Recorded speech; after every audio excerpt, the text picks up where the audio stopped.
bienvenida. También, eh, bueno, felicitarles y también agradecerles por la conexión. Bienvenidos a este webinar, el cual está denominado Del Holocausto Nazi a las violencias de hoy. Este espacio pues ha sido pensado como un encuentro de reflexión sobre la memoria, la enseñanza del pasado y su relación con las violencias contemporáneas. Nos convoca la necesidad de preguntarnos no solo qué ocurrió, sino cómo se recuerda, cómo se enseña y qué implicaciones tiene esto en nuestras sociedades actuales. Esto pensado no solo por el convenio para la enseñanza del holocausto suscrito entre Ecuador e Israel, sino también por la urgencia de conocer nuestras luchas pasadas y las violencias estatales que nos han marcado. A lo largo de este webinar planteamos algunas preguntas fundamentales, tales como cómo se aborda el holocausto nazi en Ecuador, qué se enseña sobre este hecho histórico, cómo se enseña el pasado reciente y cómo se gestiona la memoria en contextos atravesados por la violencia.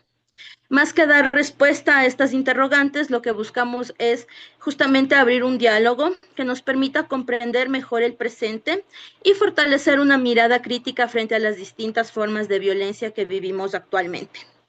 Les comento la metodología que vamos a estar tratando para el desarrollo de este espacio. Contaremos con la participación de 3 ponentes. Cada uno de ellos tendrá 15 minutos en la cual compartirá sus reflexiones de su experiencia. Y al finalizar la exposición, pues abriremos un espacio de preguntas, comentarios, diálogo con el público.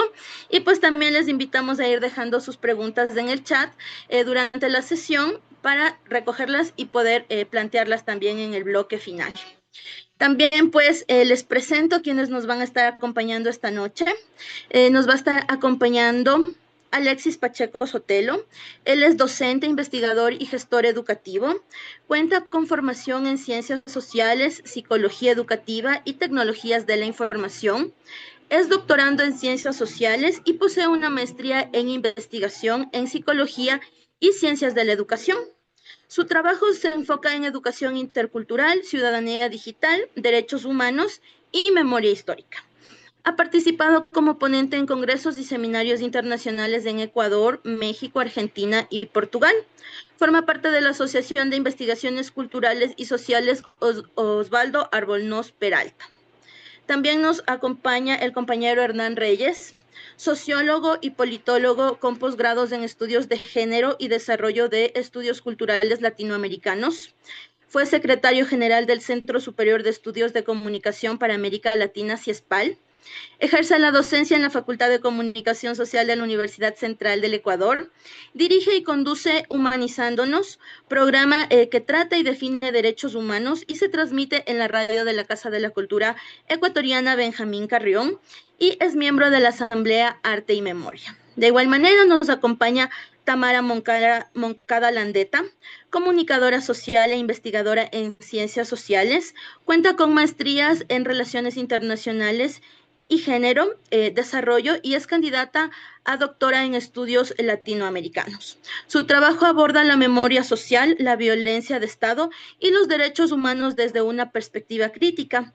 Investiga las disputas en torno a las memorias de la represión en Ecuador y articula su labor académica con la incidencia política y la militancia en organizaciones sociales. Es coordinadora del Comité Unitario de Solidaridad Ecuador con Palestina. Bienvenidas, bienvenidos todos y todas. Y pues damos inicio a estas ponencias. Vamos a iniciar entonces con el compañero Alexis Pacheco Sotelo. Tenemos, recordemos, 15 minutos para la ponencia. Bienvenido, Alexis. Gracias, Elena. Primero, buenas tardes, bueno, buenas noches, ya casi acá en Ecuador y con los compañeros y compañeras que se conectan también de otras partes de América Latina. Primero, agradecerles por este espacio tan importante un poco en la coyuntura ecuatoriana y esperamos pues que este espacio de reflexión nos permita pues generar más puntos de encuentro que hoy más que nunca creo que son necesarios.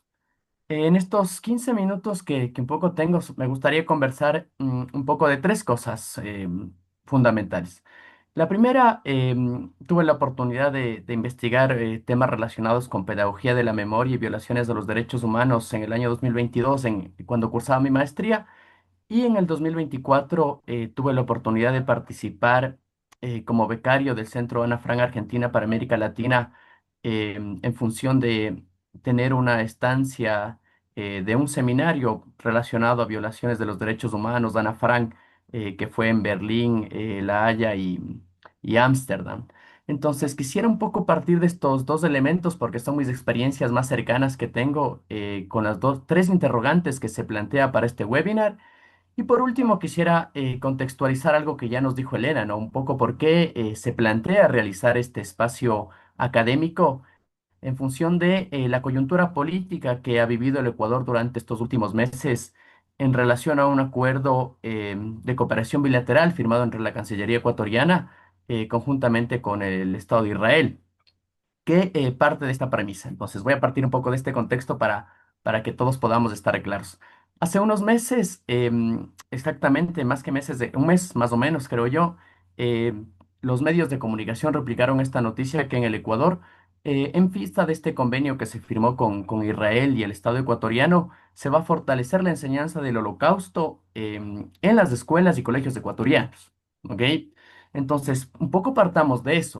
Quizás hubo un poco de revuelo a través de los medios de comunicación y ciertos sectores que empezaron a ahondar un poco en el debate de qué pasa verdaderamente con este acuerdo, cuáles son los preliminares que se tiene, cómo se va a organizar el tema de la enseñanza del holocausto, qué se enseña verdaderamente del holocausto hoy en día en las escuelas y colegios.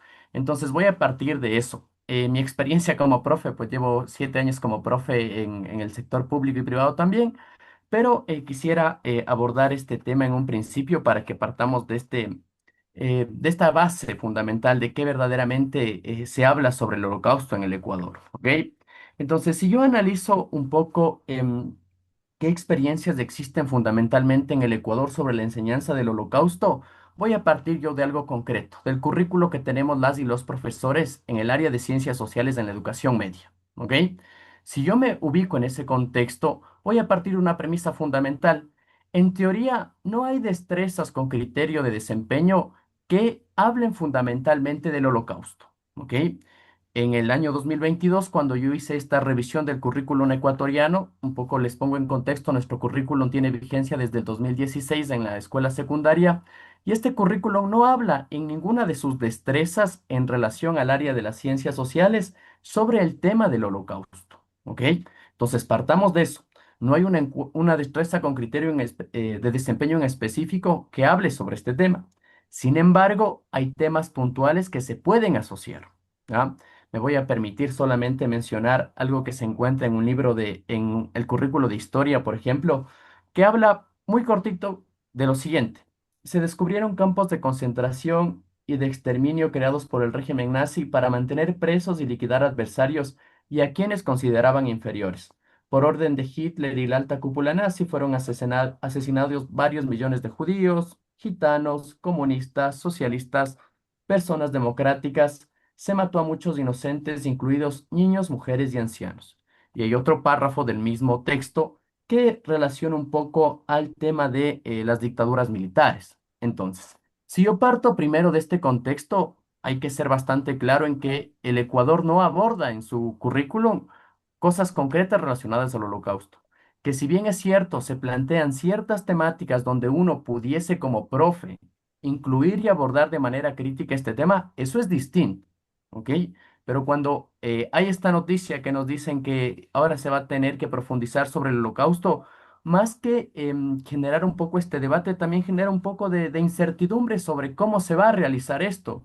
Al fin y al cabo, ya saben que a veces el Ministerio de Educación o la política pública es soltar ahí la pelotita para que luego resolvamos. Entonces, no se tiene un contexto claro en función de lo que este acuerdo nos menciona. Entonces, si yo respondo un poco a esta pregunta que les planteé al inicio, ¿qué experiencias existen sobre la enseñanza del holocausto en nuestro país? Concretamente en el currículo no existe, ¿ok? Pero vamos ahora a analizar qué pasa en algunas instituciones privadas. Hay por sobre todo aquí en la ciudad de Quito el Colegio Einstein, quien es un colegio que ha centrado su temática de enseñanza sobre el holocausto en un personaje que quizás es conocido para la gran mayoría de nosotros, que es el personaje de Ana Frank. Entonces, Hay iniciativas privadas en colegios quizás particulares donde la enseñanza del Holocausto se ha remitido al desarrollo del diario de Ana Frank. Pero evidentemente, vuelvo a retomar el tema público. Si nosotros revisamos el plan lector del Ministerio de Educación, ni siquiera se sugiere el uso del diario de Ana Frank como un instrumento para el tema de la mediación en la lectura, por ejemplo. ¿Da? Entonces, hay algunos vacíos quizás que nosotros podemos analizar desde esta funcionalidad de qué verdaderamente se está enseñando sobre el holocausto en nuestro país. Entonces, cuando nosotros analizamos fundamentalmente esta propuesta que hay de acuerdo, eh, primero hay una incertidumbre, como les decía. No sabemos si es en función de una materia, no sabemos si es en función de contenidos, qué información es la que se va a mediar con los estudiantes, ¿ok? Entonces, como es de costumbre a veces, como les decían, en la política pública, hay bastantes vacíos que todavía no sabemos cómo se va a realizar este proceso. Pero aquí quisiera mencionar tres cosas. Eh, no es que el profesorado, ¿ok? No es con los compañeros docentes que hemos conversado del área de sociales, no es que haya una resistencia del profesorado a enseñar sobre el holocausto, ¿ok? Creo que el contexto actual de las situaciones que está viviendo el mundo, de lo conflictivo que es el Estado de Israel y de un poco la palestra política en la que estamos viviendo, hace que verdaderamente pues exista una contradicción a veces en lo que nosotros y la política ecuatoriana tiene. Entonces, hay veces en que yo he escuchado entre los compañeros y colegas docentes sobre este tema del antisemitismo. Y yo decía, bueno, tampoco es antisemitismo, no es que nosotros tengamos y partamos de esa cultura del odio hacia el pueblo judío, sino que más bien es un poco las condiciones actuales en las cuales el gobierno intenta pues tratar de ponerse como defensor de los derechos humanos y de dictar cátedra sobre el tema del holocausto. Entonces hay un doble discurso del Estado ecuatoriano. ¿Cómo queremos enseñar sobre el holocausto si el propio Estado ecuatoriano ha invisibilizado el tema de los 4 niños de las Malvinas, por ejemplo? Entonces, si verdaderamente quisiéramos tener un compromiso efectivo sobre el tema de los hechos del pasado reciente y sobre el holocausto también, que es fundamental porque de eso partimos los estudios de memoria, es complicado. Ahí existe quizás este malestar de la sociedad y también del profesorado ecuatoriano. ¿Ok? Y en el contexto en el que estamos, recuperar el holocausto también nos debería permitir. ¿Qué pasa con las nuevas violencias? Un poco que era también el debate de este webinar, cuando en nuestro país 6 de las 10 ciudades más violentas en todo el mundo se encuentran ahora en el Ecuador. Entonces, es un poco contradictorio, como les decía. Si no hay un compromiso real y efectivo por verdaderamente enseñar el tema del holocausto y conectarle con las nuevas violencias en las que viven nuestros estudiantes y nuestra sociedad, esto es lo que ha generado debate, ¿ok? Entonces, pasando ya al segundo punto, quisiera abordar sobre este tema de, en realidad, el Ecuador, cómo aborda su pasado reciente, ¿ya? Porque recuerden que el contexto ecuatoriano es distinto al contexto latinoamericano, porque los estudios de memoria, que si bien es cierto en Europa parten sobre el Holocausto, en América Latina parten en función de las dictaduras militares. ¿Ok? Y en función de el trabajo que hicieron las comisiones de la verdad en su momento para que luego exista una educación en derechos humanos. Entonces ahí quisiera comentarles dos cosas fundamentales. En el Ecuador, un poco en función de lo que en el 2022 pude investigar, si bien es cierto, se abordan temas relacionados con la memoria, voy a hablar de dos casos muy puntuales. ¿Cómo se ha procesado el pasado reciente en función de la Comisión de la Verdad que fue planteado en el año 2007 y su posterior informe que fue en el 2010? Recuerden un poco para las personas que nos acompañan de otras partes de Latinoamérica, esta Comisión de la Verdad lo que analiza es desde 1984 hasta el 2007 y sobre ello se construye un informe que se presenta en el 2010. En función de eso, se establece una ley y dentro de la ley que el Ministerio de Educación y la Defensoría del Pueblo tienen que socializar este informe de la Comisión de la Verdad y en función de aquello construir una política en función de la enseñanza de los derechos humanos. Entonces, aquí recaemos en otra problemática, ¿ok? Lo primero es que, si bien es cierto, eso está escrito aprobado en una ley, está en el informe de la Comisión de la Verdad, sobre el pasado reciente muy poco se conoce en nuestro país. Yo tuve la oportunidad de trabajar dos grupos focales sencillitos, uno con un grupo de docentes y el otro con un grupo de estudiantes, y los principales hallazgos que quisiera un poco comentarles y sobre los cuales quiero ahondar en estos últimos minutos es fundamentalmente el primero, que se evidencia este vacío en el currículo. Los profes también reconocen que hay un vacío curricular y que muchas veces no se sienten preparados para abordar estos hechos traumáticos. ¿Ok? Es un poco complejo cómo poder conectar pedagógica y didácticamente para la enseñanza y el proceso de mediación pedagógica. Entonces, ese es un reto quizás que los profes encontraron.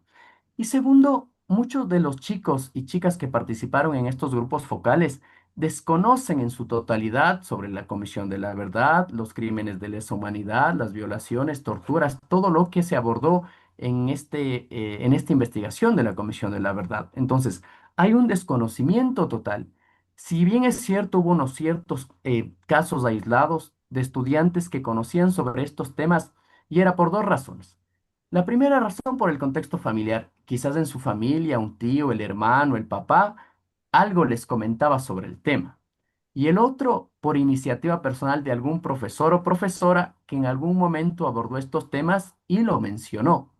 Entonces, sí es un poco complejo poder analizar cómo el Ecuador enseña o pretende enseñar sobre estos temas de memoria cuando el contexto actual es bastante complejo, pero también si analizamos lo que ha pasado, lo de la Comisión de la Verdad ni siquiera se ha difundido en su totalidad. Entonces existe un total desconocimiento por parte también del profesorado, hablo de la secundaria, y por parte de los estudiantes.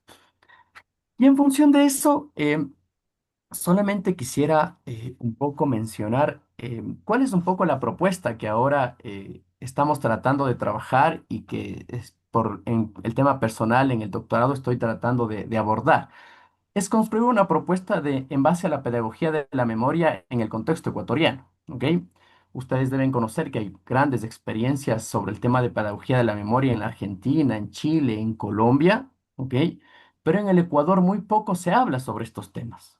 Entonces, lo ideal es que tratemos de darle este enfoque de pedagogía de la memoria a estos hechos traumáticos y que adolecen mucho a nuestra sociedad, no solo los que pasaron y los que fueron analizados en la Comisión de la Verdad. Recuerden, en estos últimos años ha habido cientos de violaciones a los derechos humanos en nuestro país que ni siquiera han sido tomados en cuenta por no solo el Estado, sino también a veces un poco la apatía que tiene la sociedad en algunos casos. Entonces, lo ideal, un poco la propuesta que estoy tratando de construir es ver cómo podemos abordar estos hechos y estos elementos de manera crítica y poderlos conectar con lo que pasa hoy en día, con las violencias que quizás nuestros niños y adolescentes tienen hoy en día, ¿no? Y desde las aulas de clase, unos espacios que nos permitan construir verdad, justicia, no repetición, teniendo en cuenta que estos elementos son claves. Un poco hago esta distancia del tema judicial porque, bueno, no soy abogado, no comprendo algunas nociones básicas del derecho, pero sí comprendo como educador que la educación es una pieza fundamental. Creería yo que si nosotros queremos abordar no solo el tema del holocausto, que como decía al principio, los profesores estamos prestos para eso, pero sí es importante también ahondar en el debate. Y si se va a poner en el debate ahora el tema del holocausto en nuestro país con este acuerdo que se está firmando, pues evidentemente pongamos todo este bagaje de nuestro pasado reciente como ecuatorianos. ¿Ok? Porque a veces parece que se ha construido, un poco conversábamos con algunos profes también, esta narrativa de que el Ecuador pues siempre fue un país de paz, cuando en realidad lo que fue es evidentemente una serie de invisibilizaciones a las violaciones de los derechos humanos. Y finalmente, un poco para ir cerrando, eh, la propuesta de la tesis doctoral que estoy trabajando es esto, ¿no? ¿Qué tipo de memorias un poco están más vigentes, se desean conservar? ¿Cuál es la narrativa que se tiene desde el Estado también? ¿Qué pasa con nuestros niños y niñas en función de este conocimiento que tienen y también en la formación del profesorado? ¿Ya? Entonces, esa es un poco la reflexión que quisiera yo plantearles en este espacio que tenemos, ¿no? La primera pues un poco evidentemente sobre el tema del holocausto. La segunda, cómo el Ecuador ha ido construyendo este pasado reciente. Y la tercera, pues evidentemente empezar a construir una pedagogía de la memoria que responda a la realidad ecuatoriana. ¿ok? Hay muchas investigaciones, como les digo, de nuestros vecinos colombianos, por sobre todo también que han vivido en un conflicto armado durante algún tiempo, que yo creo que son muy valiosas revisar lo que ha pasado en Argentina, en Chile, pero evidentemente tratar de construir esto acá. Ahora, claro que es complejo, re complejo, ¿ya? Yo trabajo en una institución educativa pública al sur de Quito. Es un sector considerado como zona roja en función de términos de seguridad, pero también el contexto de los chicos es muy difícil, ¿ok? Es muy difícil y muy complejo poder abordar estos temas cuando en realidad la situación es bien precaria, los chicos vienen de contextos de violencia muy complejos. Ahora la violencia se ha tomado las aulas de clase, extorsión, amenazas del profesorado. O sea, es cuesta arriba, creo yo. No quiero sonar desesperanzador, pero es cuesta arriba poder trabajar hoy en día estos temas de educación para la paz, no violencia, memoria, en el contexto ecuatoriano. ¿Ok?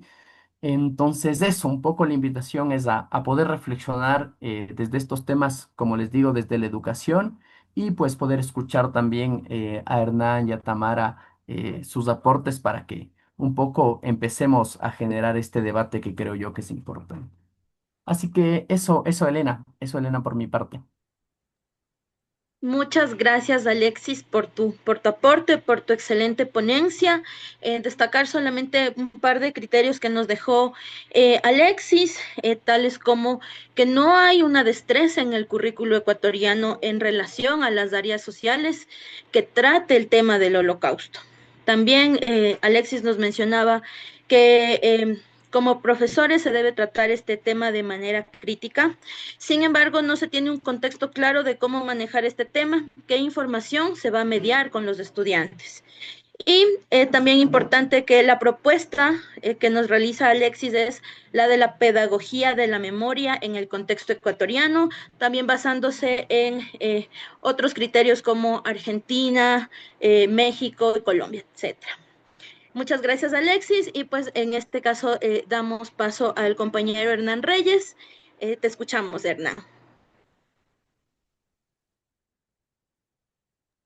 Gracias, Elena, y un saludo a todas las personas que nos acompañan en este conversatorio virtual sobre del holocausto a las violencias actuales, a las violencias de hoy. Quiero empezar mi intervención citando tres pequeños textos, fragmentos, que nos pueden servir para generar de alguna manera una reflexión crítica sobre el holocausto, que es el eje central de este espacio. El primero dice que desde diversos ámbitos disciplinarios, la filosofía, la historia, la antropología, la sociología, el arte, el cine documental, el holocausto ha sido conceptualizado como un, entre comillas, acontecimiento en los límites, cuando no fuera de los límites. ¿Por qué se dice esto? Porque desafía las categorías conceptuales y representacionales tradicionales. Por sus monstruosas connotaciones, el Holocausto habría aniquilado los sistemas imaginarios y simbólicos que permiten reflejarlo adecuadamente. Dos autores, Baer y Sánchez.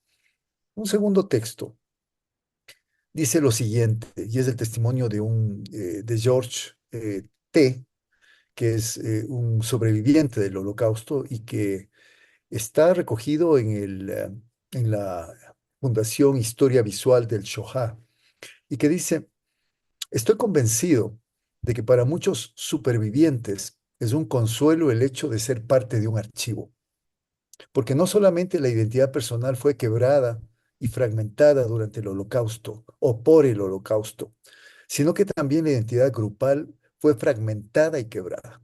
Y cuando se es parte de un archivo, de alguna manera reconstruyes y recompones esa identidad. Y la tercera cita que quería hacer tiene que ver con un texto, una obra de Primo Levi, uno de los escritores a los que más se recurre cuando se habla del Holocausto, que habla sobre uno de sus personajes, Hurbinek. Dice, Hurbinek, que tenía 3 años y probablemente había nacido en Auschwitz y nunca había visto un árbol. Hurbinek, que había luchado como un hombre hasta el último suspiro por conquistar su entrada en el mundo de los hombres, del cual un poder bestial lo había exiliado. Hurbinek, el sin nombre, cuyo minúsculo antebrazo había sido firmado con el tatuaje de Auschwitz.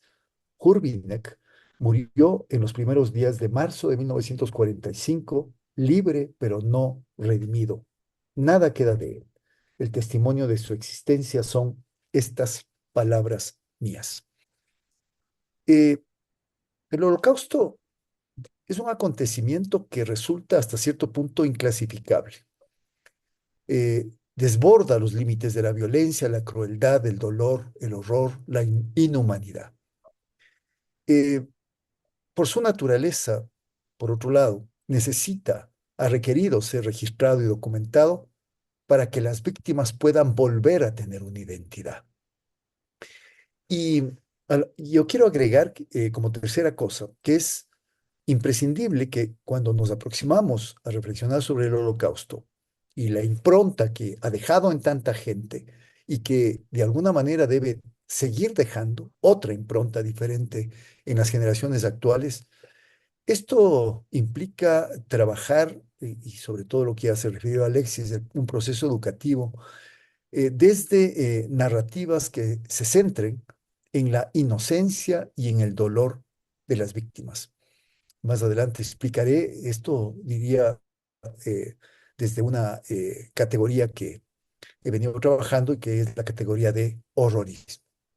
Con esta finalidad, en mi intervención quiero intentar responder a tres preguntas. Una, ¿qué es el holocausto? Lo vengo ya haciendo con estas ideas iniciales. Dos, ¿por qué recordar el holocausto? Y tres, ¿cómo recordarlo para que tenga algún sentido en el presente? Quiero de todas formas antes hablar sobre la motivación que ha dado lugar a este conversatorio y se refirió a Alexis también la firma del convenio entre Ecuador e Israel. El documento oficial, según el portal Infobae, no detalla los contenidos curriculares específicos, no detalla los mecanismos de implementación en el sistema educativo ecuatoriano, simplemente incluye este tema como respuesta a prácticas internacionales orientadas a prevenir el antisemitismo, la discriminación y otras formas de violencia basadas en el odio. En ese sentido, dice esta información, la incorporación de la enseñanza del Holocausto en las escuelas ecuatorianas se alinea con estándares internacionales promovidos por la UNESCO y la Alianza Internacional para la Memoria del Holocausto, que han impulsado la inclusión de este tema en los sistemas educativos como herramienta pedagógica para reflexionar sobre los riesgos de los regímenes autoritarios, la intolerancia y las violaciones masivas de derechos humanos. Y un último dato noticioso. Hace 3 días se conmemoró el Día de Conmemoración del Holocausto y el embajador de Israel en Ecuador dirigió un mensaje a la comunidad judía recordando no solo el dolor imborrable de la Shoah, sino también la responsabilidad viva que tenemos hoy. La fecha no es únicamente, dijo él, un acto de memoria, sino un llamado profundo a la conciencia. Recordó 6 millones de judíos asesinados, invitó a honrar sus memorias y a reafirmar con claridad y firmeza el compromiso de que el antisemitismo, en cualquiera de sus formas, no tiene cabida en nuestras sociedades. Esta, esta noticia fue amplificada, fue difundida por prácticamente todos los medios de comunicación y tal como acabo de mencionarla, parecería no dejar ninguna duda ni ningún resquicio sobre la justicia y la necesidad de hablar y de recordar y de enseñar sobre el holocausto. Sin embargo, hubo, como ya lo dijo también Alexis, unos minoritarios, pocos comentarios que reaccionaron negativamente a este convenio. Voy a citar tres, en redes sociales fundamentalmente. Uno de ellos dice, Ecuador firma un convenio educativo nada más que con Israel, el mismo que bombardea a palestinos, libaneses, iraníes y a todo aquel que se atreviese, que se le atraviese. Además, ha puesto en vigencia la pena de muerte, pero solo para los palestinos. ¿Será esa la enseñanza que reciban los niños ecuatorianos? Deja la pregunta abierta. Otro comentario. Me parece muy bien este convenio. ¿Y las clases sobre el genocidio en Gaza no van a impartir? Y un tercer comentario. Aunque el embajador Zarif destacó que la medida busca fomentar respeto, diálogo y educación contra el antisemitismo, Algunos sectores cuestionan que la inclusión de estos contenidos podría desviar recursos y atención de problemas educativos locales, como la calidad de la enseñanza y la infraestructura escolar. El acuerdo ha generado debates sobre si la enseñanza de hechos históricos internacionales debería priorizarse en las escuelas, mientras que otros reclaman más enfoque en problemas internos del propio sistema educativo ecuatoriano. Aparte de estos pocos comentarios que no tienen ninguna visibilidad pública, podemos hacernos una pregunta o a partir de esto. ¿Existe entonces algún motivo para cuestionar o meramente aplaudimos esta iniciativa? A primera vista no parece haberlo, y así parecen comprenderlo los medios de comunicación que no ahondaron en más detalles. Por el contrario, en mi opinión personal, y este es mi primer planteamiento, creo que hay la necesidad urgente de reflexionar críticamente, no tanto sobre el convenio, que no lo conocemos, como no conocemos un montón de otros acuerdos de cooperación firmados entre Ecuador e Israel porque parecerían ser objeto de reserva, sino más bien por las siguientes razones. Uno, hay necesidad de darle un contexto y de darle un sentido para entender los significados del Holocausto en los tiempos presentes. Eh, yo soy profesor universitario. Hace poco hice el ejercicio de preguntar a estudiantes de 4 cursos, aproximadamente 30 estudiantes o 35 cada curso, si sabían qué era el Holocausto. Apenas uno en los 4 cursos, se refirió en términos poco precisos al genocidio judío perpetrado por los nazis en la Segunda Guerra Mundial. Pero cuando pregunté si alguien conocía sobre el convenio educativo entre Ecuador e Israel, en cambio, nadie supo de qué se trataba. Es decir, queda claro que ninguno de los dos temas está presente en la memoria colectiva de jóvenes universitarios de una universidad pública, y por ende es muy improbable que tampoco esté presente en la memoria de la población ecuatoriana. Por otra parte, digo yo, lo primero que se enseña a un estudiante de comunicación es que no hay posibilidad alguna de analizar un mensaje o un texto o sus consecuencias si no se incluye el contexto. ¿Cuál es el contexto que enmarca este llamado convenio de cooperación con Israel? Hay varios niveles que anotar. Primero, el más importante, ya lo dijo también Alexis, el del actual genocidio israelí, que implica una brutal masacre de civiles y la devastación material de la Franja de Gaza y otros lugares donde vive población palestina. Eso no es algo que se deba dejar de lado. Solo para hacer un poco de memoria, la guerra de Israel contra los palestinos empezó en el 48, tras la constitución del Estado de Israel, con la llamada Nakba, perdón, que resultó en el desplazamiento de 700.000 palestinos de donde estaban asentados. En el 67 hubo la Guerra de los 6 días. Israel se apropió por la fuerza de Cisjordania, de Gaza, de Jerusalén, este, iniciando un régimen de ocupación militar sobre la población palestina. En el 82, Israel invadió Líbano en la llamada Operación Paz para Galilea. Hubo un descomunal número de víctimas civiles palestinas y libanesas. El 82, el 6 de junio, las tropas israelíes penetraron en Líbano tras intentar asesinar al embajador de Israel, el intento de asesinato del embajador israelí en Londres. En septiembre del 82, fuerzas de la falange libanesa cristiana, con conocimiento y control del ejército israelí, mataron a cientos, quizá miles de civiles palestinos en los campos de refugiados de Sabra y Shatila. Esto hizo que en el 87 se produzca la primera intifada, que fue un levantamiento masivo palestino contra la ocupación israelí. Desde el 2008 la situación empeora y la agresión genocida se intensifica recientemente. Según información del Ministerio de Salud palestino y agencias de Naciones Unidas, desde el 23 hasta octubre del 25 del año anterior, más de 66.000 palestinos y palestinas han sido asesinados en Gaza, se calcula que 50.000 niños y niñas palestinas han sido asesinados o heridos. Estos niños, que nunca deberían reducirse a números, han sufrido las más graves violaciones contra la infancia: bloqueo de la ayuda, el hambre, desplazamiento forzado, destrucción de hospitales, etcétera. Creo que podríamos seguir expandiéndonos en la lista de atrocidades cometidas en Gaza y en otros lugares ocupados por palestinos, mejor dicho, donde se asienta población palestina por parte de Israel. Este es el contexto internacional que nos ayuda a marcar una debida comprensión de lo que tiene que también saberse. Y por otro lado, hay un contexto local. El gobierno de Noboa tiene una cercanía muy estrecha con el gobierno de Israel. Viajó Noboa a Israel, compartió tribuna con Netanyahu, el, quien dirige el gobierno israelí que ha cometido todos estos genocidios. Y esto también Sí, ya tiene que ver empecé. con un episodio y un escenario de violencia en el Ecuador como nunca lo hemos tenido antes. Ecuador está prácticamente militarizado. Hay persecución política en este país contra líderes sociales, contra dirigentes sindicales, contra quienes dirigen movimientos sociales, movimiento indígena, Quietita, venga, dale. persecución de todo tipo. Y en ese sentido, creo que también este convenio educativo pretende desviar la atención sobre aquello y sobre otros convenios de cooperación militar para espionaje y de otro tipo entre Ecuador e Israel.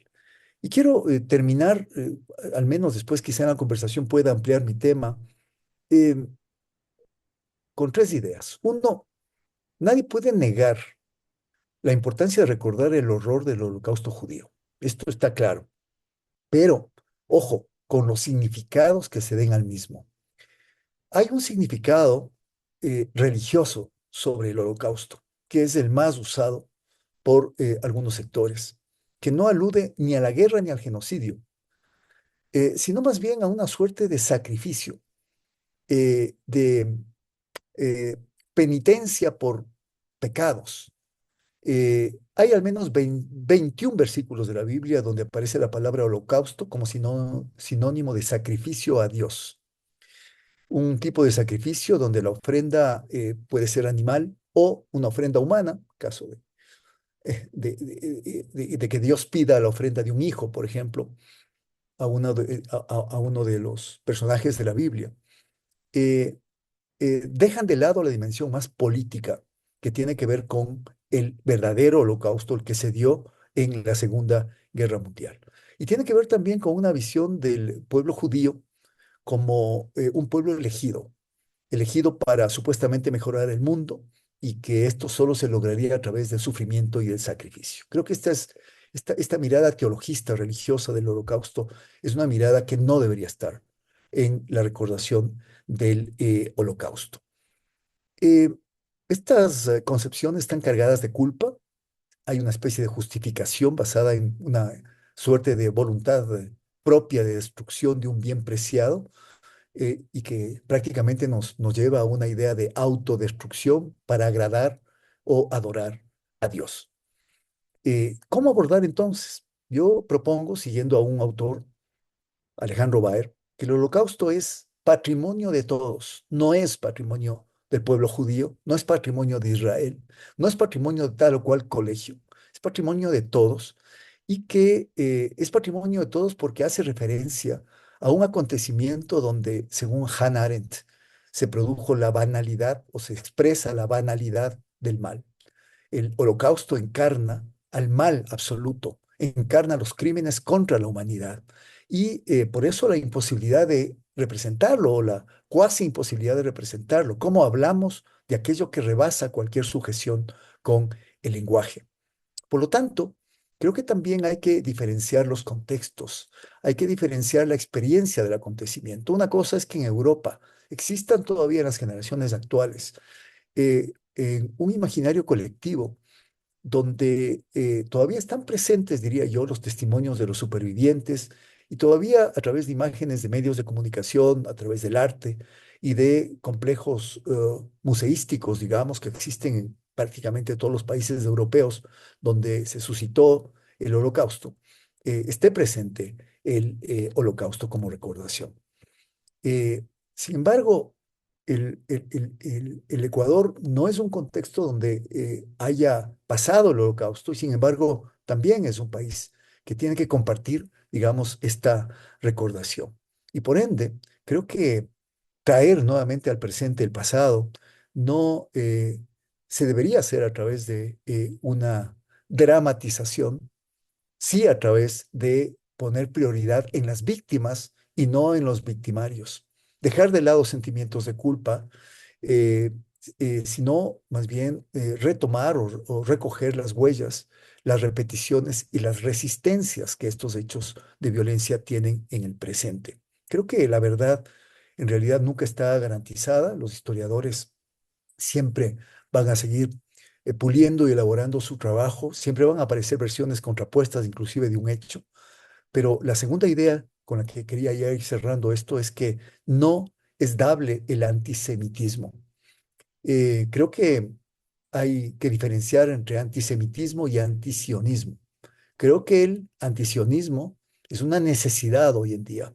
El sionismo como expansión casi imperial, digamos, y autoconciencia de ser eh, casi quienes tienen que poner las reglas y quienes tienen el único derecho a existir en un determinado territorio sin convivir con otros pueblos. Yo creo que el antisionismo es necesario, pero el antisemitismo no. Creo que es importante entender que hay una serie de niveles de antisemitismo que todavía se mantienen y no solamente se mantienen, digamos, en la derecha, también hay sectores de la izquierda que mantienen antisemitismo y creo que debería aclararse que no se trata de meter a todos en el mismo saco, no se trata de ser antijudeico, antijudío, no se trata de atacar a todo Israel. En Israel hay internamente protestas muy grandes, hay una cantidad de sectores poblacionales que no están de acuerdo con este gobierno ultra ortodoxo, conservador, guerrerista, asesino, genocida, así está reconocido por la Corte Internacional de Netanyahu y los otros líderes que actualmente gobiernan Israel. ¿Cómo evitar el antisemitismo? Pues existen posibilidades de hacer un aprendizaje significativo. Hay que hacer conexiones válidas entre el holocausto y situaciones actuales, pero sin confundir. No es Israel como tal o los israelíes quienes fueron víctimas del holocausto en la Segunda Guerra Mundial y que ahora son victimarios. No son las mismas personas. Ellos, los judíos, fueron las víctimas del Holocausto en la Segunda Guerra Mundial y ahora este gobierno israelí que tiene nombre y apellido, que tiene rostros concretos, son los victimarios en el caso de Gaza. No podemos confundir. Y en ese sentido, no se puede justificar ni lo de antes ni lo de ahora, aunque hayan cambiado tan drásticamente las víctimas y los victimarios. No podemos estereotipar ni a los judíos ni a los palestinos. El discurso sobre el terrorismo que manejan la mayor cantidad de medios de comunicación en el Ecuador, por ejemplo, estereotipa a los palestinos como terroristas. Más allá de la cuantificación de las víctimas y más allá de que el primer ataque para la última matanza en Gaza, el último genocidio, se dio por parte de grupos contra israelíes, de Hamas contra los israelíes, no es menos cierto que caemos en las redes de este poder simbólico que pretende dividir al mundo en buenos y malos. No podemos hacer aquello. Defender a las víctimas es un principio fundamental de esta educación sobre el holocausto. Hay que superar los callejones sin salidas de los discursos de la derecha sobre el terrorismo que no condenan las guerras humanitarias, por ejemplo. La guerra humanitaria ha sido un término que ha utilizado Estados Unidos durante los últimos años de manera frecuente. Creo que hay que desmarcar el terrorismo de una categoría que yo propondría, ya la dije antes, la categoría de horrorismo. Esto es planteado por Adriana Cabarero. Esta categoría refuta el vocabulario político que todavía está sentado en las viejas ideas de terrorismo y de guerra y más bien reclama la atención a las víctimas. La educación debe ser un acontecimiento ético, debe ser capaz de crear novedades, de hacer, de que emerjan ideas nuevas, de que existan esos clics, esas interrelaciones entre lo que pasó y lo que está pasando ahora y lo que puede pasar en el futuro para que pueda entenderse esa frase de nunca más. Hay que respetar el derecho de cada ser humano y de que cada ser humano representa algo nuevo. Hay que transformar la educación en sabiduría. Hay que darle narración a la educación. Fernando Bárcena, un profesor español es quien retoma la experiencia del pequeño Jurvinek que yo había mencionado al inicio, ese niño de 3 años que nace y muere en Auschwitz. Esa es la memoria que debe recrear la educación sobre el holocausto.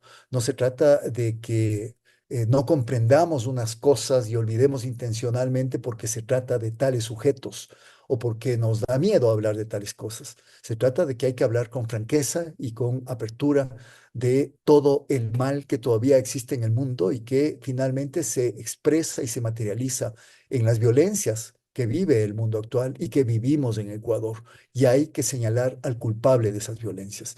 Solamente así creo yo, y con esto acabo, tendrá sentido impulsar, digamos, una educación sobre el holocausto que no se quede encerrada simplemente en la defensa de unos y en el ataque de otros. Muchas gracias. Muchas gracias, Hernán. Realmente un gusto poder escuchar también su ponencia. Voy a leer algunos comentarios que nos dejaron también aquí en el chat. Bueno, Rosa Salazar nos dice, escuchando al profe Alexis Pacheco, me viene una reflexión. En los años 70 la malla curricular recuerdo haber aprendido la historia, la cual conocí, por ejemplo, la civilización persa y la Alemania de Hitler. ¿Será que el mundo actual está sometido a un contenido de tecnologías, dejando a un lado las ciencias humanistas? También, bueno, saludos cordiales desde Guatemala. También Gina Heredia nos comenta, exacto, el sionismo considera que Israel debe expandirse en la supuesta tierra prometida que es Palestina, sin importar los medios que utilicen para ello. En algún momento se proponía el Estado binacional para resolver el conflicto, pero no se logró, no se tomó en consideración porque eso no quiere Israel. Son algunos de los comentarios que nos han dejado. También les invitamos pues a que nos dejen sus preguntas para poder recogerlas y pues al final también por poder compartir una ronda de preguntas. También, bueno, voy a destacar solamente un par de criterios que nos dejó Hernán, como tal es que el holocausto es patrimonio de todos porque hace referencia a la banalidad del mal que encarna los crímenes en toda la humanidad.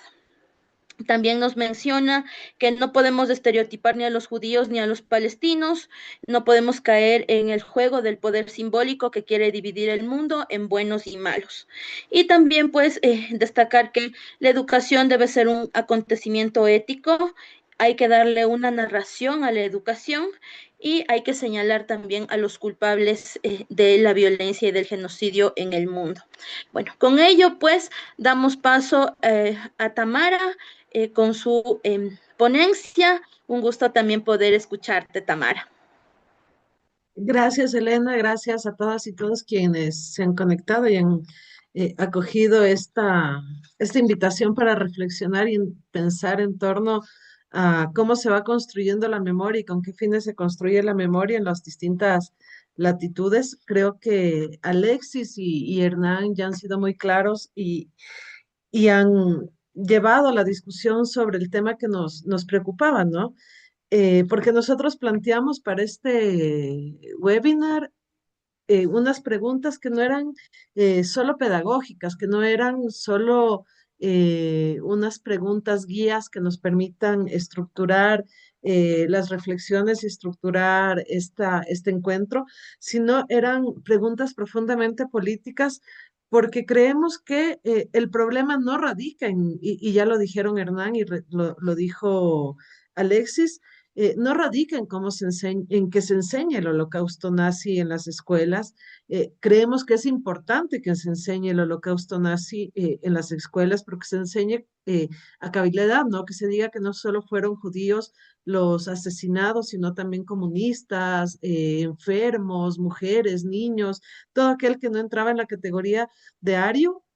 El problema es el régimen político, diplomático y pedagógico desde el que se pretende enseñarlo e incorporarlo al currículum nacional, ¿no? Que se aborde al currículum nacional, porque este acuerdo, que ya igual lo mencionaban Hernán y Alexis, entre Ecuador y el Estado de Palestina ocupada, yo creo que sí es importante y un profesor iraní nos enseñó en un webinar pasado que allá ya no hablan de Israel, sino hablan de Palestina ocupada, porque las formas como nombramos las cosas, las formas como nombramos la realidad también cuenta, y empezar a decir Palestina ocupada implica también reconocer que es un Estado y una corriente político-ideológica la que se está tomando un territorio. Entonces, este acuerdo entre Israel y entre Palestina ocupada y Ecuador, lo que nos lleva es a preguntarnos cómo se gestiona la memoria como dispositivo de poder, cómo en el Ecuador se está pensando en la memoria como dispositivo de poder y cómo esto pasa a ser parte de una diplomacia cultural, pero sobre todo de la gran maquinaria propagandística de Palestina ocupada, del sionismo. Y esto tiene mucho que ver con el gobierno de Daniel Noboa, este gobierno que acoge la enseñanza desde una visión muy sesgada que busca justificar el genocidio nazi, o como ya lo decía, el genocidio palestino, como ya lo decía Hernán, el horrorismo. eh, lo acoge Daniel Noboa, ampliando no solo el repertorio de las memorias que son enseñables, sino también reorganiza las jerarquías del duelo y la inteligibilidad histórica. Esto significa decirnos qué, qué memorias, qué vidas, qué cuerpos, qué duelos, qué dolores son los que importan, ¿no? Y esos son a los que les vamos a dar un espacio en, en en la enseñanza educativa, pero en la enseñanza ecuatoriana, pero también significa que vamos a garantizar la justificación no solo del genocidio en Palestina, sino del ingreso de la maquinaria de seguridad y belicista de Israel, o de Palestina ocupada acá en el Ecuador. ¿Cómo se va a justificar eso? Y aquí yo quisiera que pensemos en tres imágenes, ¿no? En tres imágenes que eh, nos traen a la historia ecuatoriana. La una es el 15 de noviembre de 1922, cuando fue la primera masacre obrera del país. Para quienes no son del Ecuador, este evento resultó en que se arrojen cientos de cuerpos después de una huelga al río Guayas, y por eso hay la novela de las cruces sobre el agua, y por eso también se habla de las cruces sobre el agua acá en el Ecuador. La otra es el 18 de octubre de 1977, cuando se produce la masacre de Astra, otro gran evento de violencia aquí en el Ecuador, donde se produce la matanza de cientos de trabajadores y de sus familias. eh, en la huelga y de sus familias por una huelga en el ingenio azucarero de Astra, exigiendo el cumplimiento del tercer contrato colectivo, ¿no? Esto es en La Troncal, en Cañar, en el centro sur del país.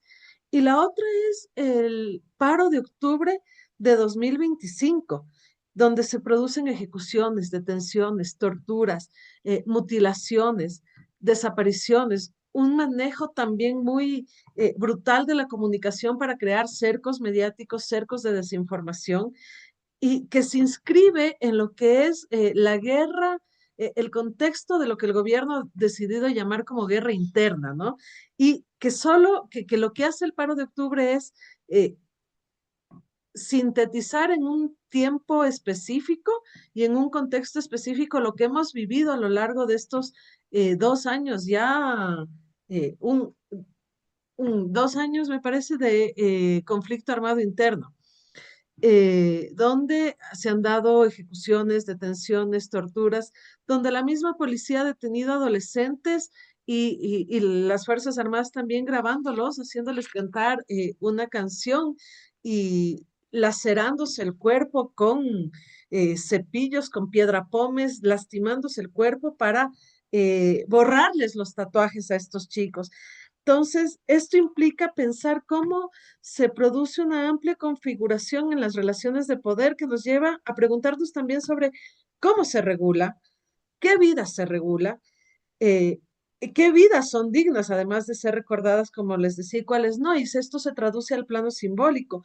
Entonces, la enseñanza del holocausto se convierte en una instrumentalización, se instrumentaliza la enseñanza del holocausto en el marco de una geopolítica de la memoria, es decir, ya no solo se nos dice a lo interno, en lo nacional, Ecuador es una isla de paz, aquí no ha ocurrido nada, lo que ocurrió o se documentó en la Comisión de la Verdad son eventos aislados, son hechos, son errores, lo que pasó con los niños de las Malvinas también son errores, sino que se inscribe en una geopolítica de la memoria donde los grandes poderes corporativos y transnacionales deciden qué es lo que tiene que contarse en el mundo, qué historias son las que tienen que contarse y cómo se las tienen que contar. Y se agrava también porque ahora tenemos toda una maquinaria tecnológica para la comunicación y para la información que nos conecta inmediatamente, pero que se regula por algoritmos. Y estos algoritmos los regulan los grandes poderes. Entonces, pensamos en términos muy Foucaultianos y de Membe, pensamos en cómo la biopolítica permite esta gestión diferencial de la vida, pero no solo la gestión de la vida física, sino también de la vida simbólica, pero también cómo se gestiona el olvido, ¿no? Cómo esta necropolítica que nos decía Membe, que es el gestionar la muerte, el hacer morir a las personas, el dejar morir a las a poblaciones enteras, se convierte en una forma de gobierno que expone los cuerpos a la muerte física y a la muerte simbólica, y que además decide qué muertes son las que se visibilizan, qué muertes son las que se cuentan, y el valor político de las víctimas y el estatus pedagógico también de estos pasados violentos. Entonces, se va quitando los rostros a las víctimas, se va minimizando las violencias que vivimos en Ecuador y en el mundo, pero también se va haciendo o se va logrando que la población olvide que detrás de cada víctima hay una historia. No son una cifra más, hay una historia. Nanya nos decía 700.000 palestinos fueron víctimas de la Nakba, eh, pero detrás de cada uno de ellos había una historia, eran 700.000 historias.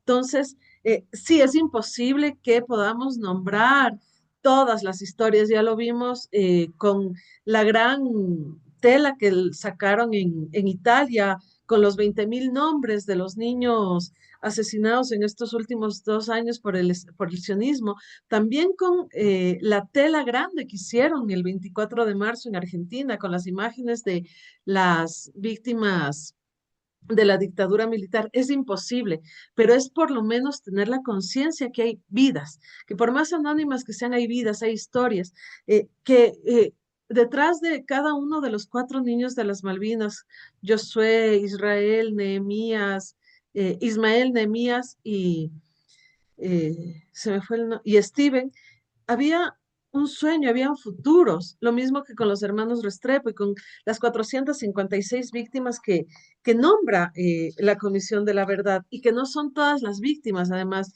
Alexis lo hace muy bien, ¿no?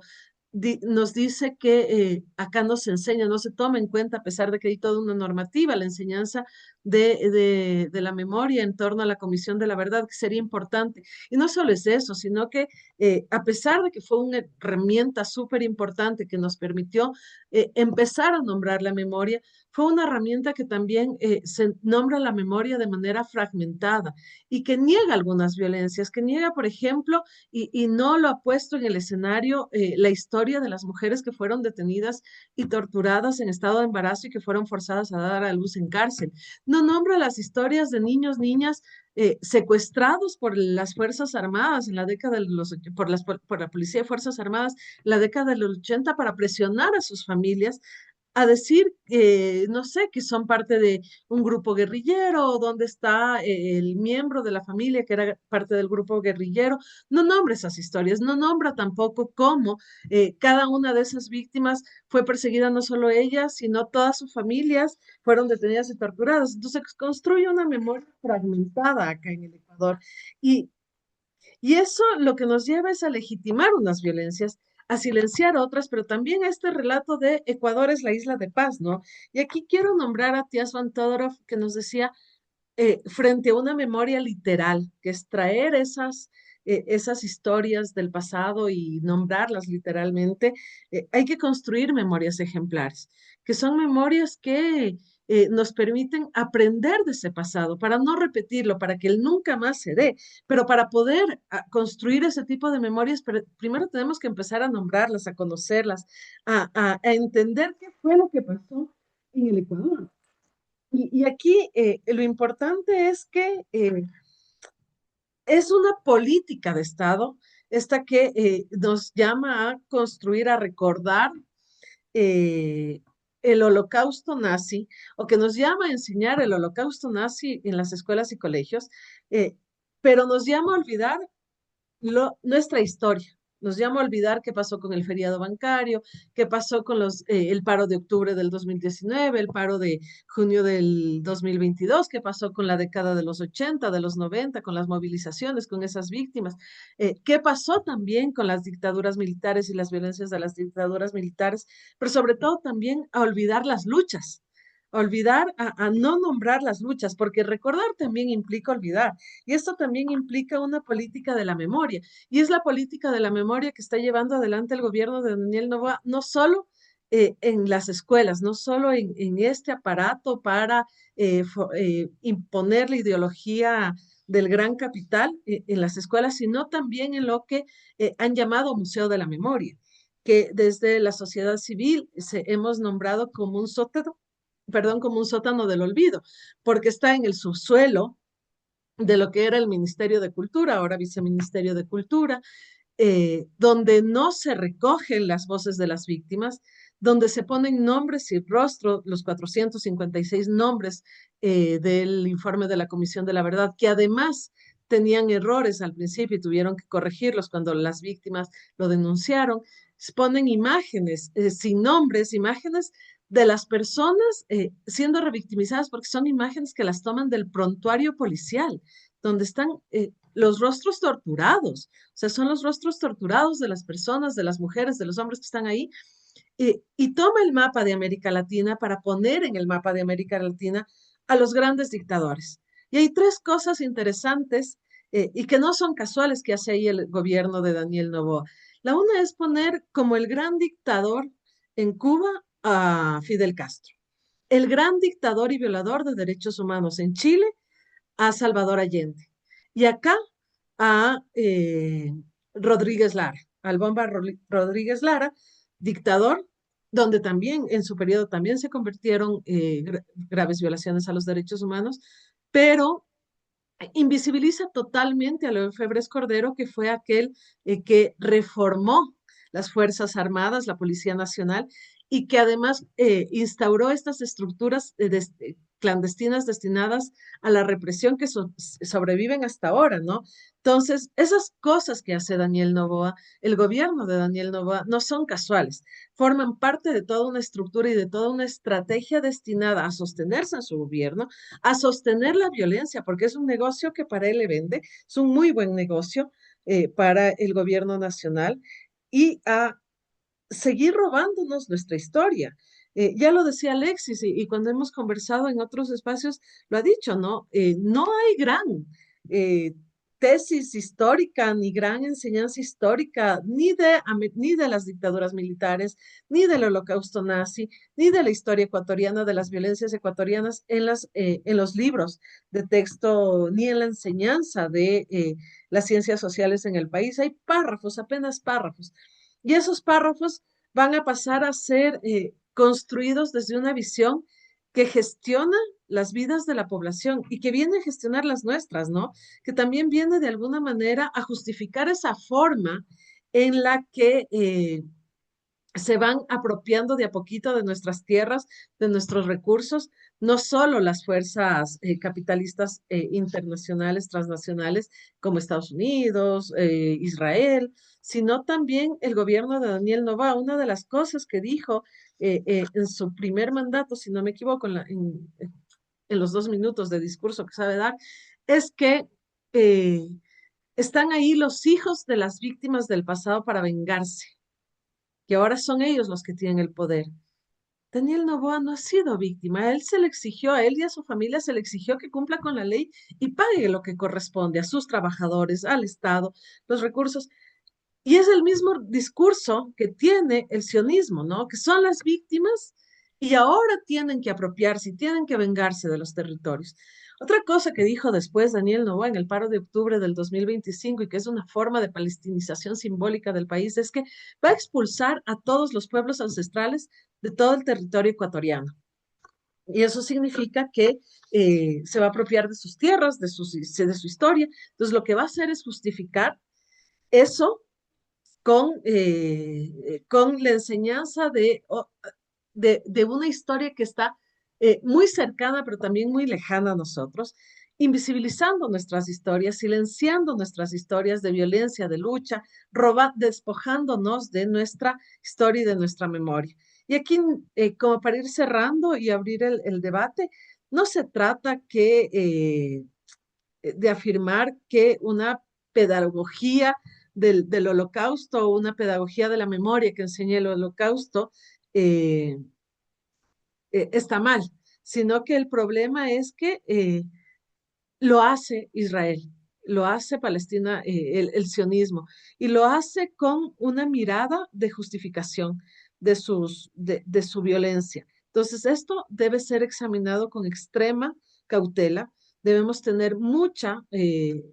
prestar mucha atención a lo que está pasando, no solo porque los tentáculos del sionismo y de el Estado de Israel están viniendo acá al Ecuador, sino también a América Latina. Y quisiera cerrar diciendo que en Ecuador el poder decide cómo se combate, a quién se militariza, qué vidas pueden ser expuestas a la violencia, pero también decide qué muertos entran en el aula, bajo qué lenguaje moral y al servicio de qué alianzas. Eso es lo que yo en mi investigación doctoral llamo necropolítica del olvido. Y no porque recordar el holocausto sea ilegítimo, sino porque se lo va a recordar sin asumir el pasado reciente ecuatoriano y sin interrogar críticamente a las violencias que estamos viviendo en el presente. Entonces se va a construir una pedagogía mutilada de la memoria. Eh, Eso, compas, y muchas gracias nuevamente a todas y todos. Muchas gracias de igual manera, Tamara, por tu excelente ponencia. Bueno, voy a leer algunos comentarios que nos han dejado también aquí en el chat y algunas preguntas también que están aquí en el chat compartidas por los compañeros y compañeras. Y pues yo creería que para que la puedan responder cada uno de los ponentes, ¿sí? Dice, saludos desde Colonia, Uruguay, nos dice Johnny Hernández. Marcia Ushiña nos dice si van a incluir en la educación al holocausto como una materia, también que incluyan sobre la esclavitud transatlántica, sobre el genocidio con las colonizaciones acá en nuestro continente. Bueno, aquí una de las preguntas que nos la dice Diego, dice saludos, interesante webinar, una pregunta. ¿Cómo pueden las dinámicas de deshumanización evidenciadas en el Holocausto ayudarnos a analizar críticamente ciertas prácticas del Estado ecuatoriano, como el uso excesivo de la fuerza, la criminalización, perdón, de la protesta social o la indiferencia ante el crimen organizado? Y también, bueno, esa es una de las preguntas. Y dice, ¿por qué parece un intento de imposición cultural? Hay otros temas, perdón, aquí me saltó, dice, hay otros temas mucho más vitales en este país. ¿Y Ecuador cómo va a compartir con Israel? ¿Qué tal si les llevamos la historia de Abdón Calderón, que sin extremidades cabalgó con la bandera entre los dientes? ¿O solo ellos se van a meter en el currículum educativo de nuestros hijos? Disculpen, pero suena a un nuevo adoctrinamiento, ya ha pasado tantas veces. Y pues finalmente dice acá, justamente nos dice Gina Heredia, justamente se trata de borrar la memoria colectiva, pero además se nombra como terroristas a grupos poblacionales. Dice, bueno, acá nos dice Alfredo que se retira, excelentes ponencias, Radio Subversión pone a su disposición un espacio para reproducir el webinar, grandes expositores, y pues, bueno, les invitamos también a que puedan opinar, si tienen alguna opinión que dar, y también pasemos a dar respuesta a las preguntas, ¿sí? Les repito nuevamente la pregunta que nos hicieron. Les voy a recordar a los ponentes. que dice, ¿cómo pueden las dinámicas de deshumanización evidenciadas en el Holocausto ayudarnos a analizar críticamente ciertas prácticas del Estado ecuatoriano, como el uso excesivo de la fuerza, la criminalización de la protesta social o la indiferencia ante el crimen organizado? Entonces, te doy paso, Alexis. Tenemos 5 minutos para poder responder las preguntas y pues empezamos. Gracias, Elena. Antes de responder, pues de igual manera saludar a los compañeros y compañeras que nos escuchan desde otros países. Qué grato poder verles. Tengo el gusto de conocer a Johnny, estaba Alfredo, Laura también. Con ellos compartí, como les decía, este espacio hace 2 años que tuvimos la oportunidad de estar en Ámsterdam, en Berlín también, un poco reflexionando sobre estos temas de la memoria y el pasado reciente y el holocausto.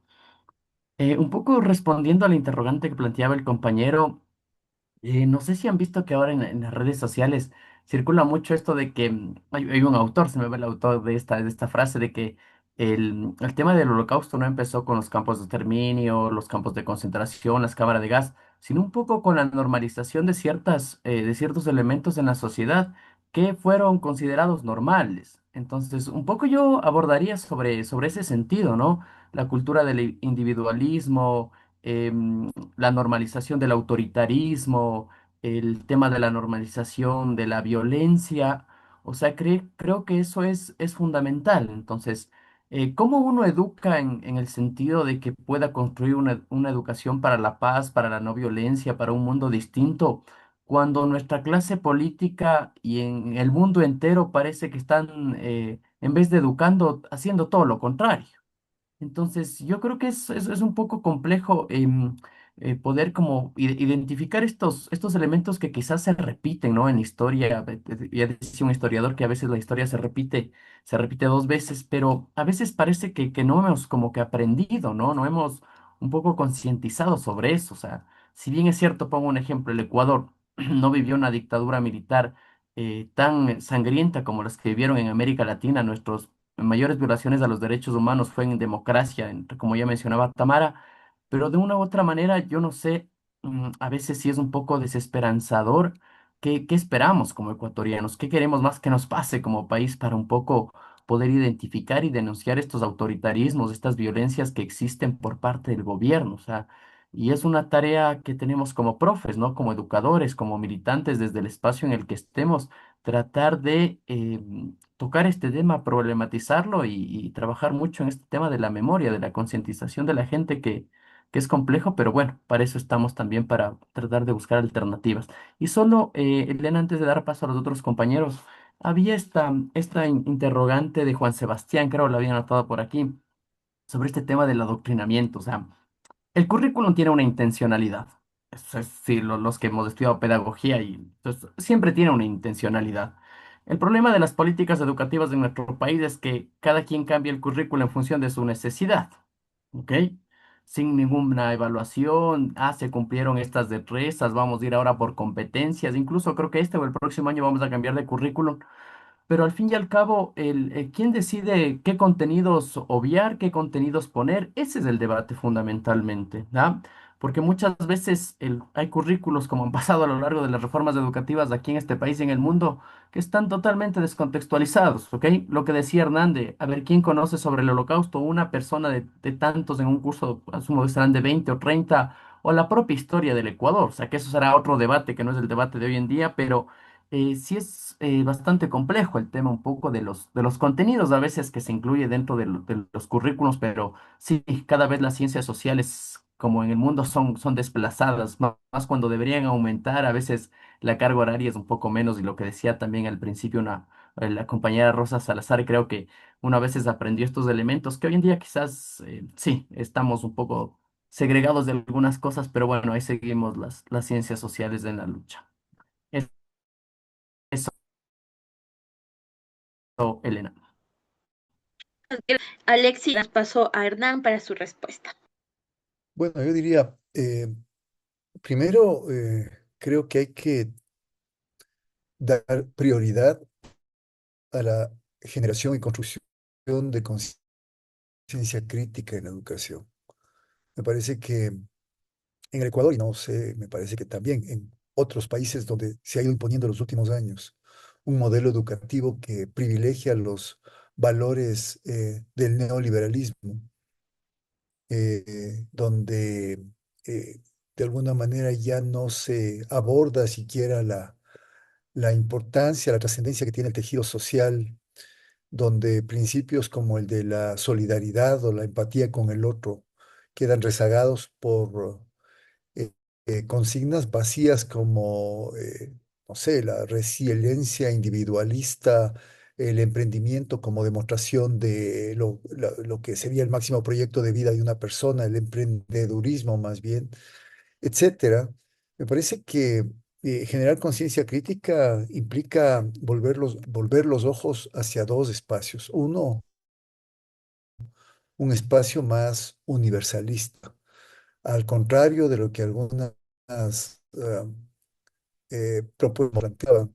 Yo creo que todavía hay, de hecho, siempre va a haber elementos de universalidad que van a atravesar fronteras y diferencias culturales y que son válidas desde el punto de vista desde una ética de lo común. Me parece que eso es importante, como eh, condolernos con lo que está pasando alrededor nuestro y con lo que le está pasando al otro, como podernos colocar quizá en sus propias experiencias o intentar colocarnos propia experiencia de sufrimiento, de desapropiación, de precarización de vida, etcétera.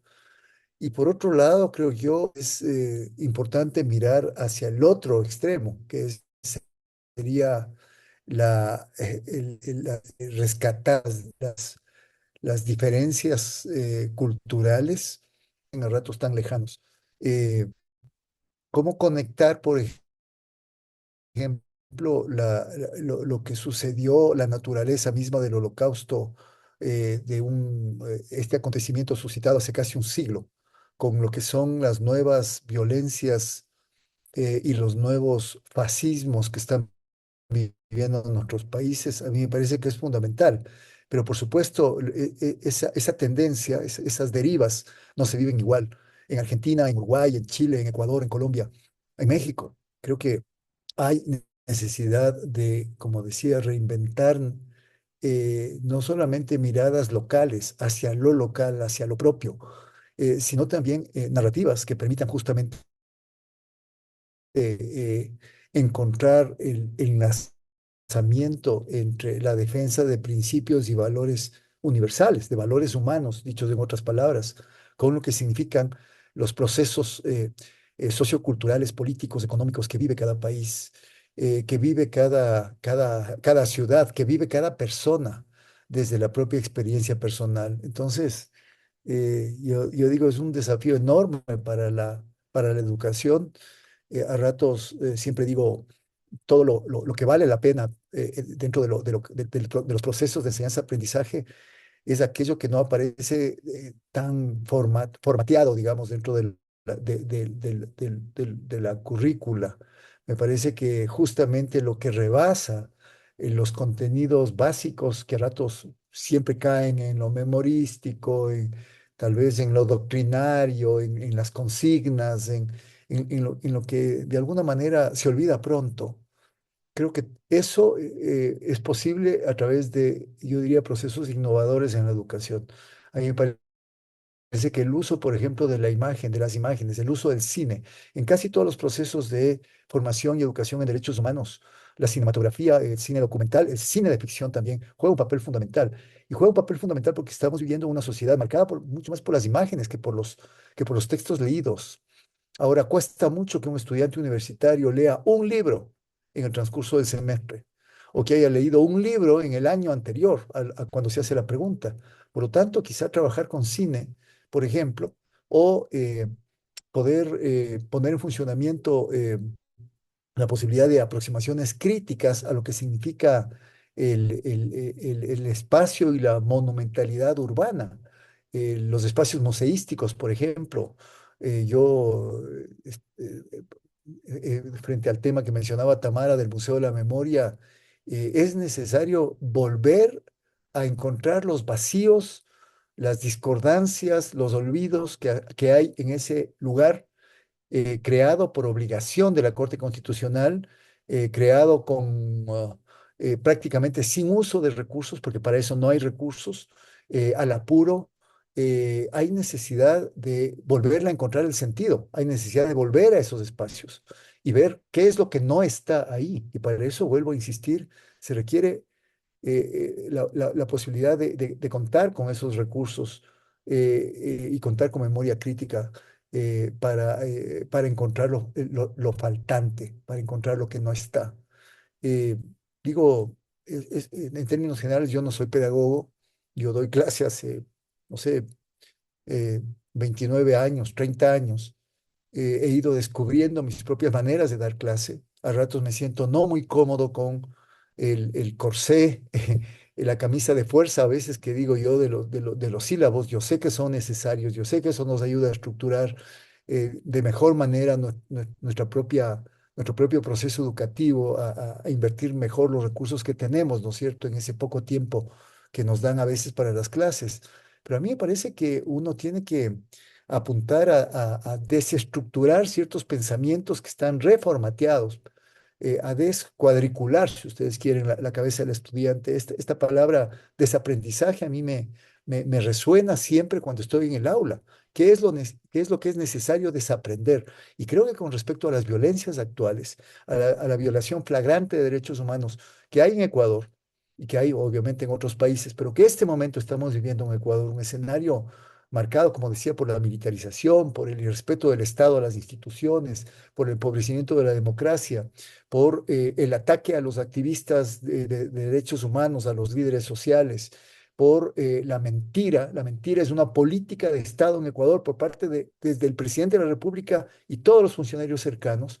Yo creo que es imprescindible, de alguna manera, que es ese corifeo de voces y esa maquinaria mediática que el gobierno ha creado para poder intentar vender esas ideas, eh, sea precisamente desmontada y sea desmontada en las aulas.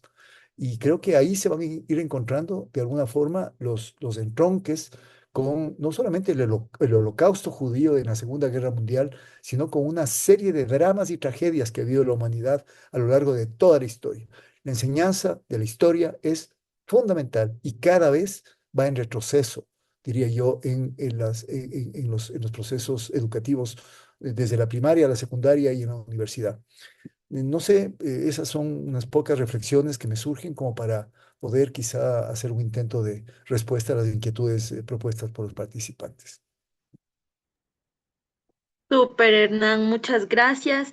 Y pues también le damos paso a Tamara para que nos pueda brindar su respuesta. Gracias, Elena. Yo voy a ser muy rápida, porque además me parece que Eugenia y no sé si había alguien más de quienes nos acompañan levantada la mano.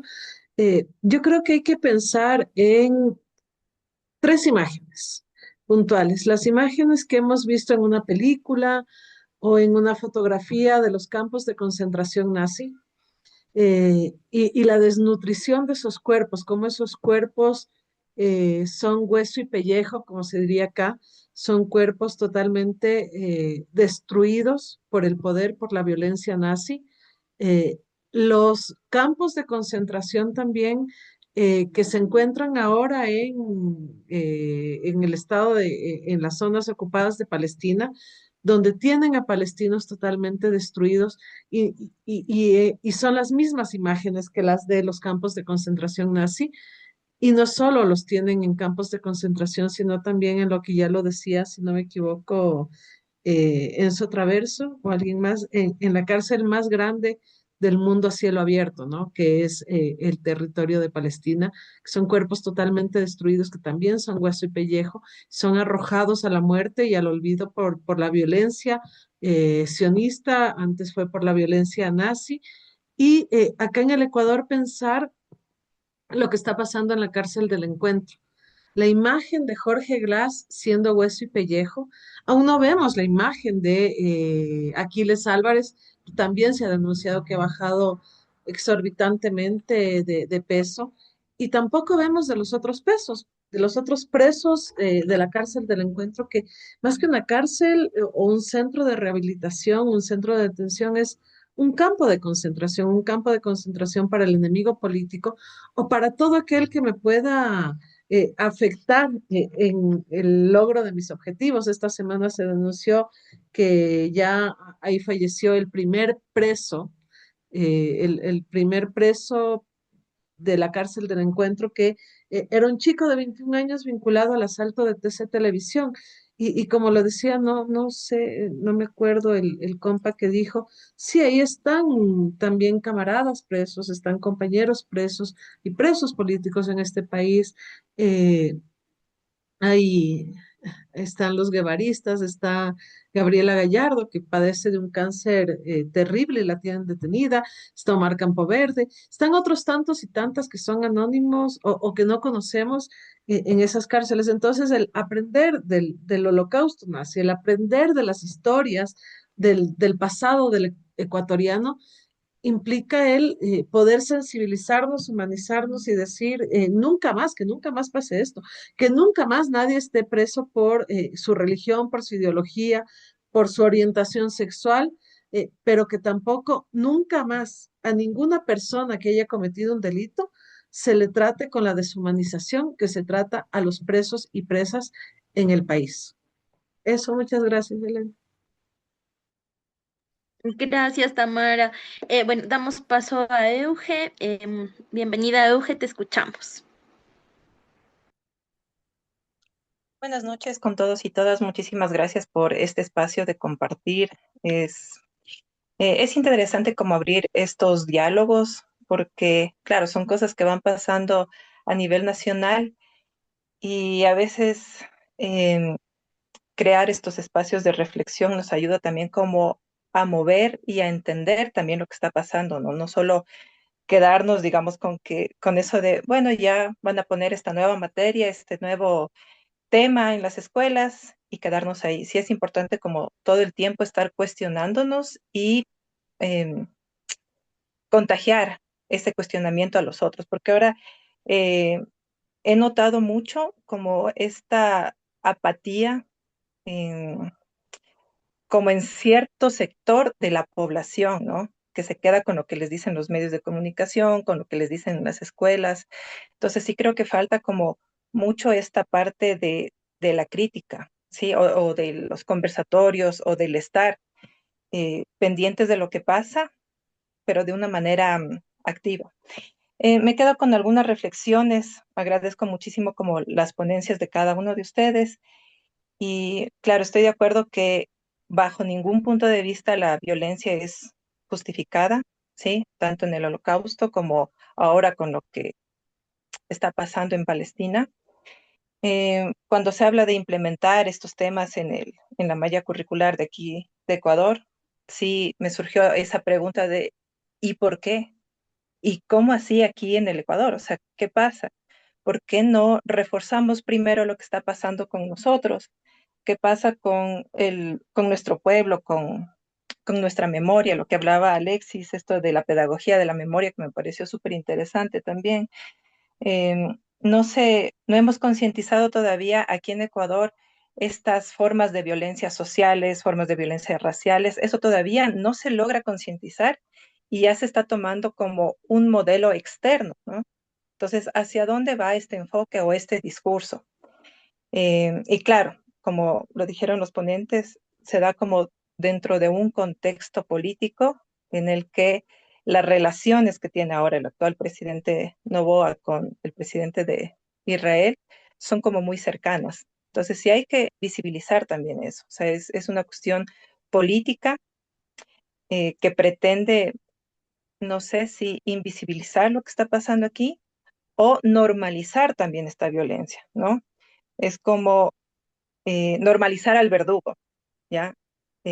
Si el presidente del Ecuador sugiere que está bien mm, bombardear o agredir o insultar o decir frases como que se vayan todos los indígenas de Quito, ¿sí? Que salgan todos, o como dijo también Nebot en algunas de las protestas, ¿no? Que él iba a cerrar eh, Guayaquil y que no entren ninguno de los indígenas, ¿sí? Esas son formas de violencia que vivimos actualmente aquí en el país, ¿ya? Pero que se las está normalizando bajo el discurso de que como es el gobierno, ¿sí? Entonces hay que aceptar esa parte. ¿Ya? Y yo le veo como más bien por ahí este tema de tratar de, o sea, de introducir como esto del holocausto nazi. Y lo otro también me surge como esta duda, ahora, ¿cuál es la labor de nosotros como autónomos frente a estas nuevas temáticas? Porque recordemos que en las escuelas fiscales em, se aborda los temas de acuerdo a los libros o los textos que emite el Ministerio de Educación, ahora el Ministerio de Educación, Deportes, Artes y Cultura, etcétera. Sí, pero claro, o sea, hace 2 años que tuve la oportunidad de trabajar en el Colegio Mejía, revisaba como los títulos o los temarios y realmente son muy escuetos frente a la profundidad de los temas que se requieren, ¿sí? Entonces se va cambiando y otra cosa que escuché que decía Hernán que me pareció súper interesante, eso de que a veces como la malla curricular nos tiene como atados de manos, ¿no? Esto que comentaba de lo del sílabus. Se debe cumplir como ciertas normativas o tratar de ver como ciertas temáticas y abarcar todo eso en un año lectivo. Sin embargo, hay situaciones que pasan en la cotidianidad o de manera coyuntural que yo sí pienso que los docentes deberíamos tener como esa permisividad de nosotros mismos de, de hackear el sistema, si cabe como la expresión, ¿no? De no ceñirnos solo a la malla curricular o a lo que nos están diciendo que impartamos en las escuelas o en los colegios, ¿ya? Porque he sabido que uno de los instrumentos también de adoctrinamiento ha sido a través de la educación. Entonces, sí es como empezar a cuestionar o criticar o pinchar a los docentes, ¿sí? Sobre qué papel estamos jugando actualmente. Si estamos siendo como meros transmisores de lo que el gobierno o las élites quieren que hablemos, o si vamos a generar personas críticas, que ahora sí hace como mucha falta. Y como para terminar, em, sí hay como un actor como importante que ha estado metido como en todas estas guerras o en todos estos, em, estas situaciones internacionales que es Estados Unidos y ahora con Donald Trump, ¿sí? Entonces no es que se queda a nivel nacional, sino yo lo veo que es ahora como más global. O sea, todo esto de Israel, Palestina, el holocausto nazi, todo esto que se quiere imponer acá, ¿de dónde viene? Y por qué justo en todos estos contextos de guerras y de la ostentación del poder por parte de el gobierno de Estados Unidos. Esas son como algunas reflexiones y tal vez como interrogantes que siguen rondando en la cabeza. Eso, muchísimas gracias a ustedes por haber abierto este espacio. Gracias, Euge, por tu comentario súper valioso. Bueno, también yo quisiera hacer un comentario de manera personal. Em, la importancia del docente como una guía crítica, ¿no? Porque ahora los chicos tienen acceso a Internet, a YouTube, tienen acceso a TikTok, que comparte pues un millón de información, ¿no? Entonces justo creo que está ahí como que lo que decía Euge, como hackear el sistema, o sea, ser un docente crítico, tener una visión crítica del mundo y poder ir guiando, ¿no? A esas pequeñas conciencias. Eso nada más de mi parte y pues voy a leer también algunos comentarios que nos hicieron compañeros y compañeras. Nos dice Johnny Hernández, nos dice, el silencio y el entre comillas, no te metas, fue una de las grandes intenciones y lamentablemente por momentos triunfos de la dictadura uruguaya. Me parece relevante el estudio de todos los genocidios y persecuciones para de este modo poder seguir diciendo, hablando, denunciando y afirmando que no son solo memoria, sino vida abierta. También nos dice Iris, es importante conocer lo que sucede y piensan en otros contextos, eso es lo que ayuda a construir otras narrativas. También Mario Enrique Granizo nos comenta, nos dice, nuestros camaradas presos en esa cárcel, lo que justo nos comentaba Tamara también. Y pues Maite Gavilanes nos dice, importante poder ampliar los contenidos y buscar de múltiples formas el desarrollar pensamiento crítico en los estudiantes, en la comunidad educativa, porque el gobierno nos quiere ignorantes y esclavizados. Les agradezco por este foro tan interesante. Bueno, nos comenta que debe salir. Esos serían los comentarios. Tal vez alguien más desea participar. Es el momento.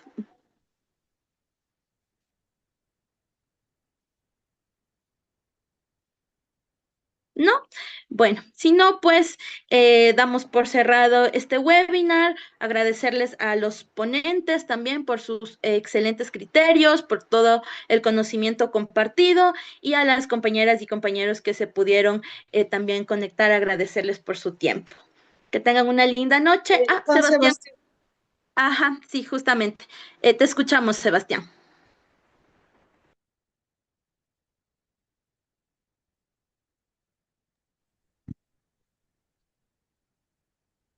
Hola, buenas noches con todos y todas. Em, yo vengo con una inquietud, es una reflexión que me había estado llegando desde que supe del webinar, digo, de este conversatorio, y yo estaba pensando en los conflictos. En esta época que se vino después de la pandemia, después de este boom de los celulares, de las redes, del encierro, las informaciones de la guerra de Rusia y Ucrania, se evidenció una politización de los medios. La información que llegaba era cortada por los dueños del YouTube, de las redes sociales. Depende de quién quería que llegue qué información a la gente, era editada, cortada o en este caso desaparecieron medios rusos, ¿no? Como eh, Ina Afigenova, donde trabajaba ella, bueno, no me acuerdo bien, pero RT desapareció del YouTube y otros más que ahorita no me acuerdo. Bueno, estaba pensando en eso y decía, en este caso se evidenció cómo los que tienen el poder de la comunicación, los dueños de los medios de comunicación, van editando a su propia necesidad de interés. ¿Qué información llega? Esto ahora se evidenció en esta época, porque teníamos la posibilidad de ver el un lado y el otro lado, porque aunque editaban, la información se filtraba de alguna manera. Listo. Con ese antecedente me puse a reflexionar qué pasaría en la guerra mundial, donde no había internet. Y yo decía, la mayoría de información que yo he leído es la información de los ganadores, las películas, todas las películas son gringas, hollywoodenses, todas son pagadas ya sea por la Marina, siempre aparece la banderita de Estados Unidos al fondo, la USAID, no sé quiénes ponen la plata para esas películas, pero pareciera una propaganda. Y yo digo, ¿y qué pasó? Porque en el caso reciente uno sabe las mentiras del un lado, las mentiras del otro lado, y uno puede hacerse un criterio de por dónde uno creer críticamente, por dónde pensar. Pero en esa época, digo, llega, ¿qué información llegaba? No se sabe la información de los que perdieron la guerra. Y la opinión de los que perdieron la guerra está dada por las películas de los ganadores, o sea, Hollywood.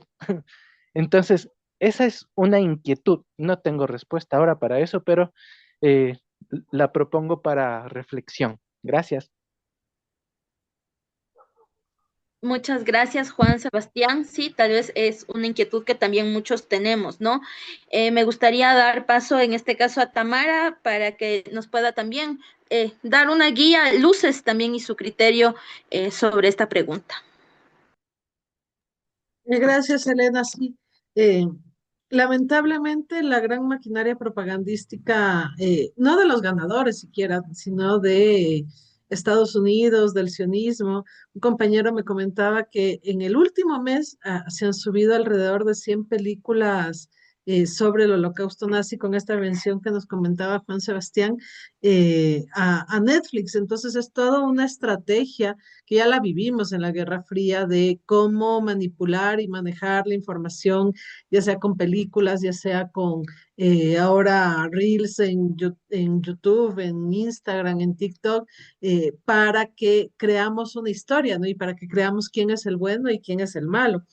Eh, Hay muchísima otra información, hay muchísimas películas, hay muchísimas libros incluso que se han reconstruido con testimonios o de quienes salieron vivos de los campos de concentración o de quienes escribieron, hicieron, eh, eh, dejaron su testimonio, como el diario de Ana Frank. Hay un texto, La bailarina de Auschwitz, si no me equivoco, el bibliotecario también de Auschwitz. Me parece que Alexis me comentaba la otra vez que había también como el fotógrafo de Auschwitz. Entonces, hay una serie de información que desmiente, ¿no? O que desmonta todo lo que nos dice de esta narrativa hollywoodense, pero que es de muy difícil acceso. Porque ya como decía Hernán, o no leemos, en el Ecuador no leemos y cada vez baja menos, baja la capacidad de lectura o el acceso también a la lectura, o no encuentras fácilmente. Para encontrar esos libros tienes que pasar quizás por esos puestitos que venden en el Amazonas o por la Universidad Central de los libros de a dólar y tener suerte para encontrar ese tipo de textos. O antes en las ferias del libro que organizaba el municipio, ahora como lo organiza el Ministerio de Cultura, también qué material va a dejar entrar. Entonces, claro, es como buscar la forma de desmontar toda esta narrativa, este incluso ideología que nos meten para eh, darle la vuelta a la historia, darle la vuelta a qué es lo que sabemos de... es muy difícil porque capaz que en la época de la Segunda Guerra Mundial era más fácil porque no estábamos alienados con los medios de comunicación ni con un algoritmo y ahora se vuelve más complejo porque estamos alienados con ese algoritmo.